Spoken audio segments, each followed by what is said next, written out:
안녕하세요. 소아청소년과 전문의 정유미입니다. 우선 지난번 정답부터 말씀드리겠습니다. 문제 149. 신생아 모유수유 중 소아청소년과 진료를 꼭 받아야 하는 경우는 1. 초기 체중 감소가 7% 이상일 때 2. 산후 72시간이 되어도 젖이 돌지 않을 때 3. 생후 1주가 되어도 대변 횟수가 4번이 안 될 때 4. 우열이 심할 때 5. 유두나 유방에 상처가 나거나 아플 때 6 이상 모두. 정답은 6번입니다. 오늘은 이유식 조리 원칙에 대해서 말씀드리겠습니다. 먼저 항상 손을 씻고 조리해야 합니다. 아기들은 아직 면역이 약하기 때문에 조금만 균이 들어가도 탈이 날 수 있습니다. 이유식을 만들기 전에는 반드시 비누로 손을 깨끗하게 씻도록 합니다. 특히 손톱 밑은 균이 많기 때문에 손톱은 짧게 자르는 것이 좋습니다. 둘째로 칼과 도마는 2개 이상 준비합니다. 이유식을 만들 때만이 아니라 평소에도 육류와 채소용 도마는 따로 쓰는 것이 좋습니다. 육류나 생선 같은 날고기는 세균에 오염되어 있는 경우가 간혹 있습니다. 그런 날고기에 사용하고 같은 도마에 채소와 과일을 썰고 다진다면 균이 퍼질 수 있습니다. 그러므로 고기용 도마와 칼, 채소용 도마와 칼은 따로 사용하는 것이 좋습니다. 만일 같은 도마와 칼을 사용한다면 날고기를 썰거나 다진 다음에는 반드시 세제로 닦고 끓는 물을 부어서 소독하는 것이 좋습니다. 그리고 조리도구는 자주 소독해야 합니다. 이유식을 만들 때 사용하는 채나 강판, 주걱, 칼, 도마 같은 조리도구는 주방용 세제로 잘 닦은 다음 뜨거운 물로 헹구어서 잘 말려서 사용하는 것이 안전합니다. 일주일에 한 번 정도는 끓는 물에 넣고 5분 정도 삶아주세요. 하지만 이유식 그릇을 매일 열탕 소독할 필요는 없습니다. 열탕 소독이 필요한 것은 생후 3개월까지이기 때문에 이유식 식기도 매번 끓여서 소독할 필요는 없습니다. 주방용 세제로 잘 씻은 다음에 뜨거운 물로 씻어서 사용하면 됩니다. 그래도 고민스러우면 간혹 한 번씩 열탕 소독을 해주면 됩니다. 사실 열탕 소독보다 더 중요한 것은 설거지를 잘 해두는 것인데 어른 그릇과 섞이지 않도록 따로 분리한 뒤에 이유식 그릇부터 먼저 설거지해서 물기를 완전히 말린 후 식기대에 보관하세요. 채소는 신선한 것으로 구입해서 그날 먹이는 것이 제일 좋습니다. 또 냉장고에서 오래 보관하면 비타민 C와 B가 파괴될 수 있기 때문에 이유식을 만들고 남은 재료는 어른이 먹고 매일 신선한 재료를 쓸 수 없다면 삶거나 데친 상태로 보관하는 것이 좋습니다. 삶거나 데치면 냉장실에서 이틀 정도, 냉동실에서 1, 2주 정도 두고 먹일 수 있습니다.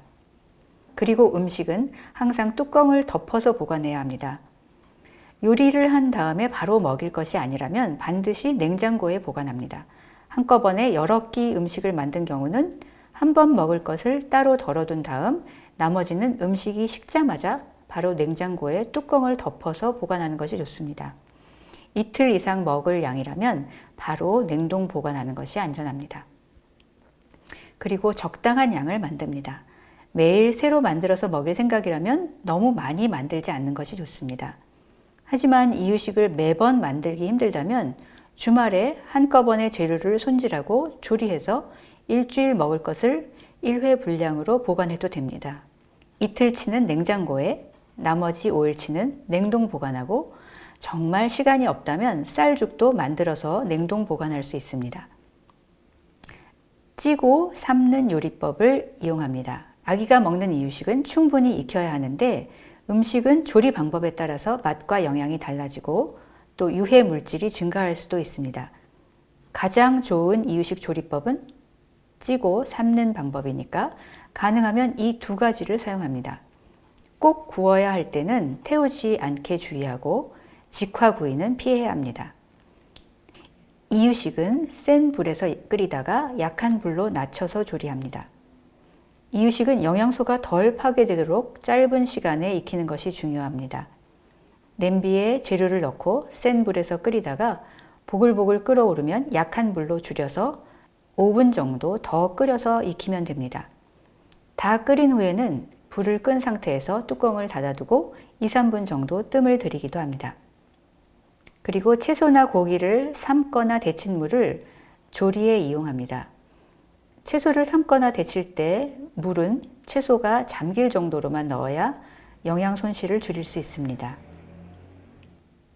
이때 물에 녹아든 영양소를 다 활용하기 위해서는 이유식을 끓일 때 맹물 대신 채소를 삶거나 데친 물을 이용하는 것이 좋습니다. 해동한 음식물은 당일 모두 사용합니다. 해동한 냉동식품은 남아도 다시 냉동하지 말아야 합니다. 또 냉동하면 상하지 않기 때문에 장기간 보관할 수는 있지만 너무 오래되면 음식 맛이 달라질 수 있으므로 주의해야 합니다. 그리고 맛을 본 숟가락은 그대로 사용하지 않는 것이 굉장히 중요합니다. 이유식을 만들다가 숟가락으로 떠서 맛을 보게 되는데 이 숟가락으로 그대로 이유식을 만들어서는 곤란합니다. 한번 맛을 본 숟가락은 깨끗하게 씻은 후 사용해야 충치균 전달을 막을 수 있습니다. 부모가 질병이 있는 경우에는 특히 주의해야 합니다. 이유식은 중탕으로 데웁니다. 이유식은 중탕을 해서 체온 정도로 데워주는 게 제일 좋습니다. 전자레인지는 골고루 데워지지 않아서 너무 뜨겁거나 일부가 채 데워지지 않는 경우가 많기 때문에 별로 권장하지 않습니다. 만일 쓴다면 전자레인지 전용 용기에 밀봉하지 말고 넣어서 충분히 데운 다음에 잘 저어주거나 몇 분 동안 그대로 두어서 열이 골고루 퍼지게 합니다. 그리고 나서 먹이기 전에 엄마가 직접 너무 뜨겁지 않은지 확인해야 합니다. 참고로 중탕하는 요령은 다음과 같습니다. 냄비에 찬물을 붓고 중탕할 그릇을 넣는데 물을 그릇의 3분의 2 높이까지만 넣어야 중간에 이유식 그릇으로 물이 넘쳐 들어가지 않습니다. 센 불로 끓이다가 물이 끓으면 약한 불로 줄이고 이유식을 저어준 다음 이유식이 따뜻해지면 꺼냅니다. 오늘 문제입니다. 문제 150. 이유식 조리 원칙으로 옳지 않은 것은 1. 이유식 그릇은 매일 열탕 소독해야 한다. 2. 이유식은 중탕으로 데우는 것이 제일 좋다. 3. 맛을 본 숟가락을 그대로 이유식 조리에 사용하지 말아야 한다. 4.